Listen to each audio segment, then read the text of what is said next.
Hey guys, welcome back to my channel. Today I just wanted to put on a bunch of newish makeup that some of it I feel is kind of overhyped.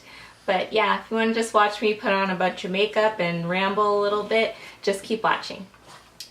Okay, so I want to start with my eyes first, and I'm just going to prime my eyelids with MAC's Painterly Paint Pot. Yeah. And I'm just going to use my finger to apply that all over my eyelid. And I apply a pretty thin layer because this does cover a lot of discoloration, but it creates a nice base and makes my eyeshadow last quite a bit longer. And then it's also like pretty tacky, like it's sticky.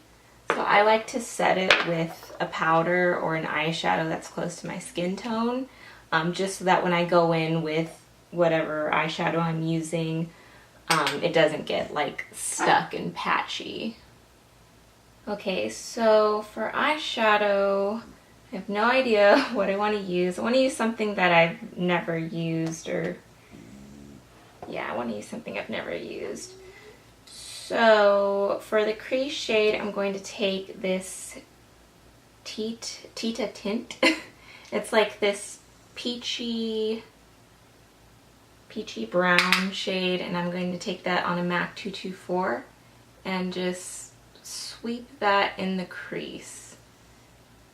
And I like to do this with pretty much any neutral peachy shade and just diffuse that.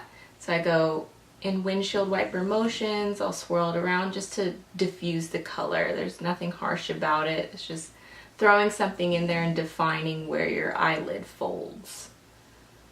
Or at least for my eye shape. Whew. These new MAC eyeshadows are like really powdery. Okay, so I want to take this fun eyeshadow color in the shade Dreamboat.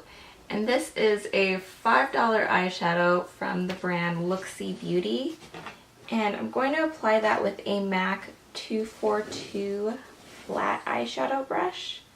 I'm just packing that on the brush and placing that all over the eyelid. And I'm keeping that under the crease so we don't mess up all that blending we just did. And I'm going to sort of wing this out. And I'm not worried about it being perfect or it being messy, because I'm just going to clean it up in a minute with a makeup wipe.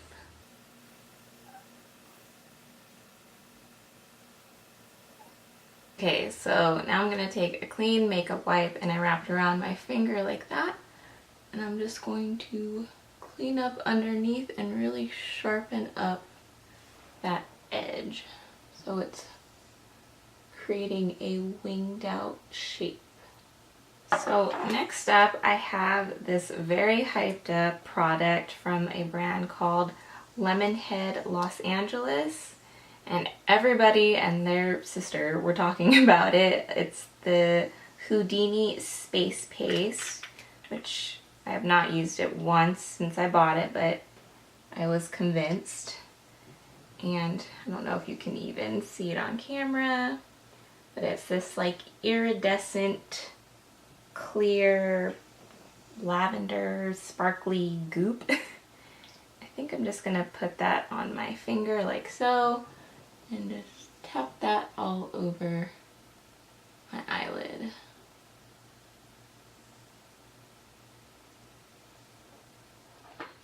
Okay, so I just applied some eyeliner, my Burberry Cat eyeliner, and mascara, my L'Oreal Luminous Lash Paradise, off camera, and that was a hot mess. This glittery, goopy, whatever this is, space paste, is not user friendly. It is flaking everywhere. It was so hard to apply eyeliner over top of it. It's a mess. Moving on from that. So for primer, I'm going to use two different ones because I'm still trying to get through this Meteorites Base Primer by Guerlain. and I've said it before, I don't think this is worth the money. It's really nice. It does feel hydrating, but I don't feel like it does anything to make my makeup last any longer. It feels nice, but for how much it costs, I would not repurchase it. Doesn't do anything special, in my opinion, or at least not on my skin. And then I'm also going to go in with this deluxe sample Tatcha silk canvas, and I've been using this, and this is another one that it smells nice and it feels really nice. Like, it's a really unique texture, but again, I don't see myself purchasing the full size of this because I don't really think it does anything other than, you know, the claims that it I believe it protects your skin from like environmental factors and stuff, but regarding my makeup and it like making it go on smoother or last longer, it doesn't really do anything like that for me. It does, I mean, it feels really nice on the skin, but it doesn't have any benefits for my makeup, which is why I would use it to begin with. And it's a pricey item. So with these two, I still prefer my Hourglass Mineral Veil Primer because for me, that smooths out my skin and I feel like it makes my makeup last a little bit longer. So I still prefer that over these two. So for foundation, I'm using this Aqua Foundation by Kojin Do in the shade 143. And I've been wanting to try this foundation for years, and I've been using it quite a bit since I got it, and I really, really like it. I've been applying it with the Real Techniques sculpting brush. And it's really, really nice. Like, for me, this is a great everyday foundation. If you guys have been watching my channel, I think you know the NARS Sheer Glow is like my #1 favorite foundation. But this one definitely, I don't know if it tops it or if it's like tied for first place with me, because it doesn't have like, for me the Sheer Glow has kind of a full coverage, well not full coverage, medium coverage, skin-like texture. And this one is definitely, I would also consider it medium buildable, but not as much as like the NARS Sheer Glow. But this one is very lightweight on the skin. The color is a nice match for me. It lasts pretty long throughout the day and just, it's not heavy. So I really like this foundation a lot. Something I definitely don't want to be without. Yeah, I think I like it for the fact that it's more lightweight than the Sheer Glow. The Sheer Glow can tend to feel like a little bit heavy on the skin. I mean, not a lot if you like apply a thin layer, but this one is definitely more lightweight, a little bit less coverage, and just it looks like skin, which I love. That's what I go for. For me, like I've explained this before too, but I've had freckles my whole life, which I hate, and I've always struggled finding a foundation that works, 1 for my skin tone, 2 for my skin type, which is very dry. And when I was first looking for foundations, it was hard to find a hydrating foundation. Everything made me look super dry, super cakey, super flaky. So I love foundations that can look like skin and aren't gonna completely dry it out. And then also for my freckles, because if it's not the right shade, my freckles can almost appear gray through the foundation. So that's why I don't really like using full coverage, because I feel weird without them being shown. I feel like it's so hard to completely cover them. And I don't like the feeling of super heavy, like I don't like feeling foundation on my face. I like to feel like there's nothing on my face. It took me a long time to really get into foundations, but now they've been coming out with better ones that are more skin-like looking. They're lightweight and easy to wear. So that's why I've really been enjoying this. So I don't have a new concealer I've been trying out, but I have been using a new sponge to apply it. And I've been loving this sponge. If you follow me on Instagram, which I'm way more active on there than I am on YouTube, this is the Sonia Kashuk makeup sponge, and it's such a nice texture. I love it just as much as I love my Real Technique sponge, but I've been using this a lot more. I just love makeup sponges that they're not that Tempur-Pedic feeling. I don't know how else to describe it. Like the L'Oreal sponge, that purple one with the hourglass shape. This one, when you wet it, it has like a Tempur-Pedic squishiness, which it's nice, but I like more of a firm squishy texture. It's very similar to the Real Technique one. But this is just, it's a cool shape, it's flat, you can set it on top of your desk. It's a nice new sponge, and I would say I'd like it even more just because the price is even better. I think this one is like $7 and the Real Techniques one is like $10. I could have that wrong, but I have been loving this. Okay, so this next product I'm really excited to talk about because it's something really different for me, and something, if you've been watching my channel, you're going to be surprised that I even like.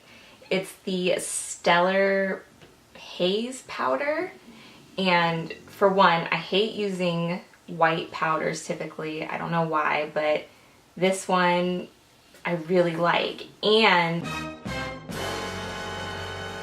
it's also mattifying, which I know I just went over talking about how dry I am and I don't like things that accentuate my dryness or anything like that, but this powder doesn't do that. Like, it is the most smooth, fine, silky powder I've ever used, and I just work it into the brush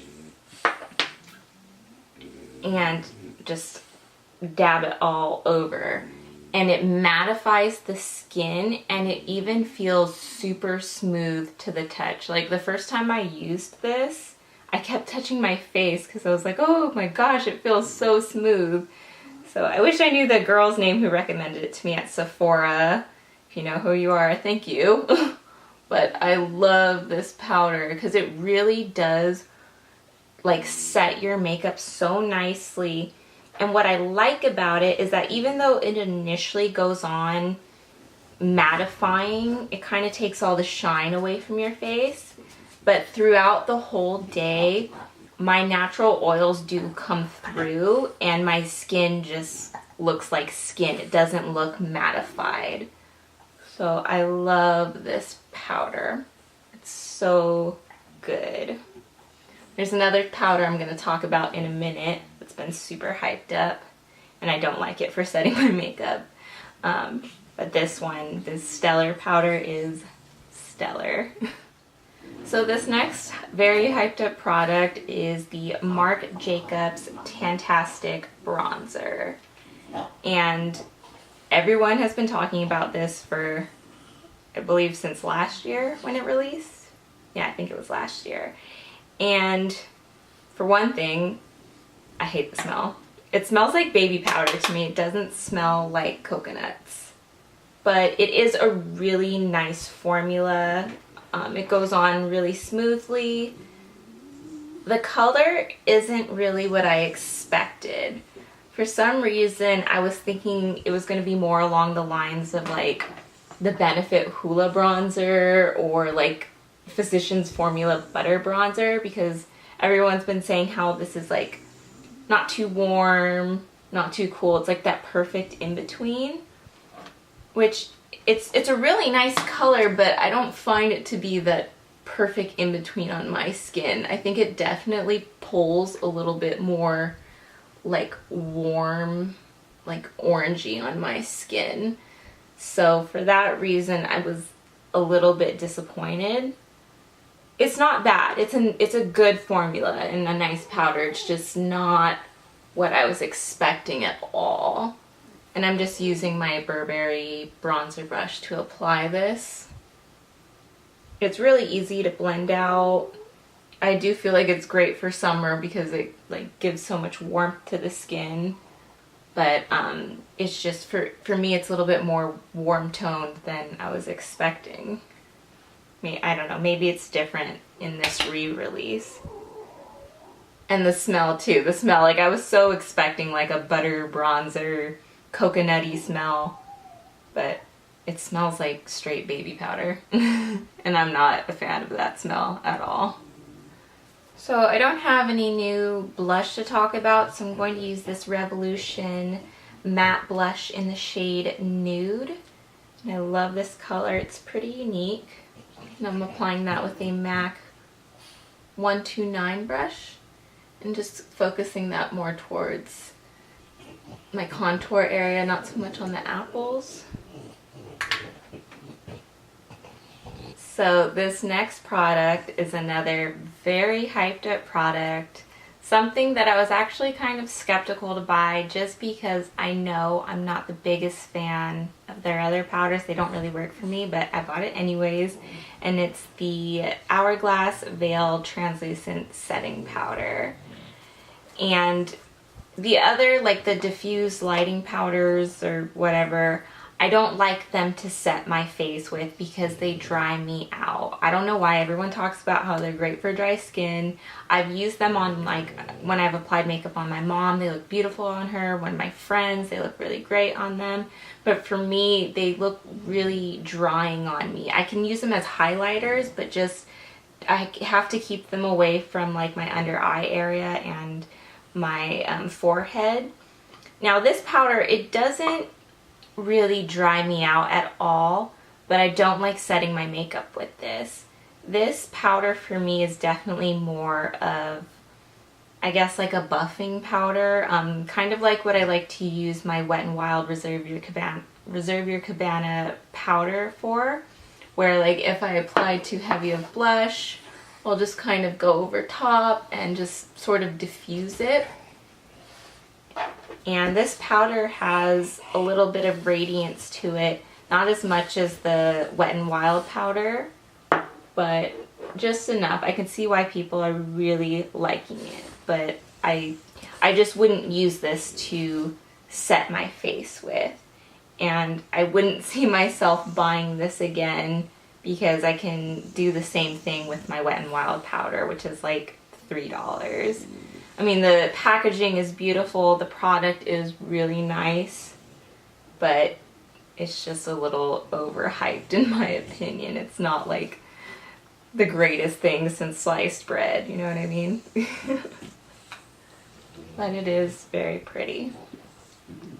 And I'm just buffing that with a Sephora Precision Powder Brush, the number 59.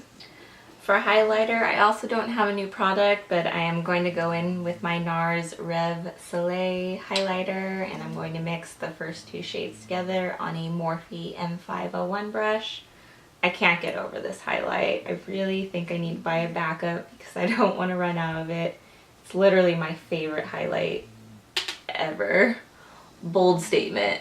I don't understand why NARS keeps coming out with these like limited edition highlighters that are super great.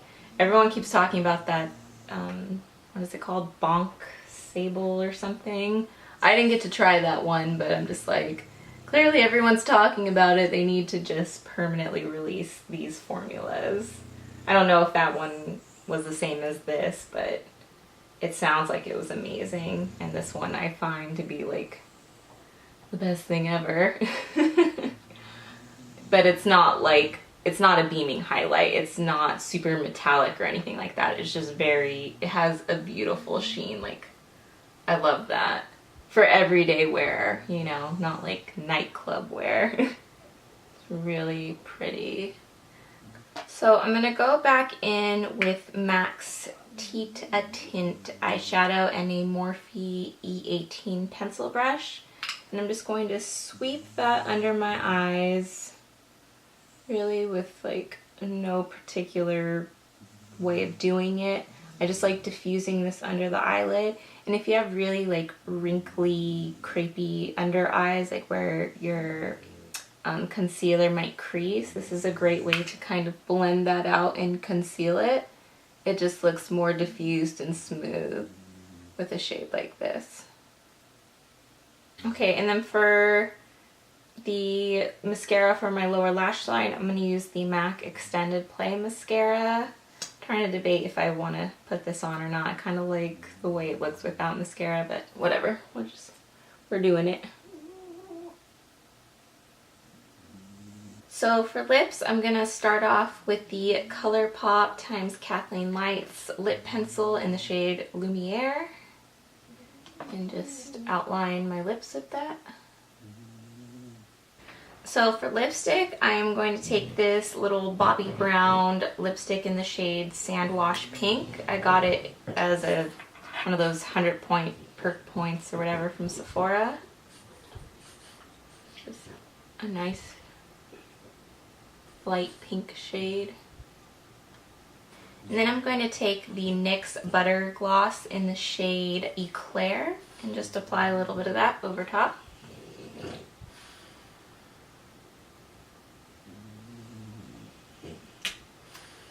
And this is the completed look. I hope I wasn't too negative in this video. This is kind of different for me, but I just wanted to play around with some newer products, newer hyped up products. But yeah, thank you guys for sticking around. I know I've kind of been MIA. I go on YouTube for a good while and then I go off of it. I'm just really busy with work. But I do have a lot of fun filming. I'm obviously not someone who's trying to make this a career or anything. And I don't just buy products just to buy them. I buy things that I genuinely want to try. So I hope you guys enjoy this. Thank you again for sticking around, and I hope to see you in my next one. Bye.